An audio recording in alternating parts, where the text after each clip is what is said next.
என் பெயர் மோஷிகா. காமராஜர் கவிதை. தமிழ்நாட்டின் தாயகமே, ஏழைகளின் சொந்தமே, பல பள்ளிகளை திறந்து படிக்க வைத்த தெய்வமே, மத்திய உணவு தந்த தந்தையே, அணைகள் பல கட்டி கொடுத்த ஆதவனே, மனித கடவுளாய் வந்து கஷ்டங்களை நீக்கி தந்த கண் கண்ட தெய்வமே, மீண்டும் ஒரு முறை பிறப்பாயா என்று வேண்டுகிறோம். தலைவர்கள் பல உண்டு, ஆனால் உன்னை போல் யார் உண்டு? தினம் தினம் ஒரு தலைவன், ஆனால் நீயே எங்கள் முதல்வர். விருதுநகரின் வீரன், படிக்காத மேதை, பகுத்தறிவு பகலவன், எளிமையின் தலைவன், கரைப்பிரியா கரங்களுக்கு சொந்தக்காரே, தமிழ்நாட்டிற்கு நீதான் இலக்கணம். எங்கள் கர்ம வீரர் காமராஜர். காமராஜர் கட்டுரை முன்னுரை.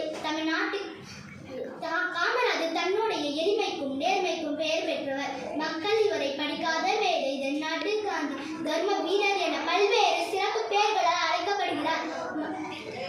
இளமை காலம். பெருந்தலைவர் காமராஜர் 1903 ஜூலை மாதம் 15 விருதுநகரில் பிறந்தார். அவர் தந்தையார் குமாரசாமி, தாயார் சிவாமி அம்மாள் ஆவார். தந்தை இறந்ததால் பள்ளி படிப்பை 6ஆம் வகுப்போடு நிறுத்திக் கொண்டார். பல தேச தலைவர்களின் பேச்சுக்களை கேட்டு சுதந்திர போராட்டத்தின் ஆர்வம் கொண்டார்.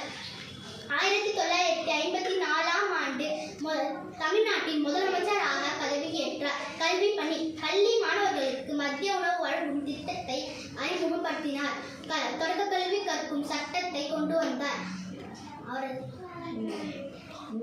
மூடிய பல பள்ளிக்கூடங்களை திறந்தார். மேலும் பல பள்ளிக்கூடங்களை கட்டினார். படிக்க வேலைவாய்ப்பட்ட இளைஞர்களுக்கு பணி வழங்கினார். முடிவுரை. ஒப்பற்ற தலைவர் காமராஜர் 1974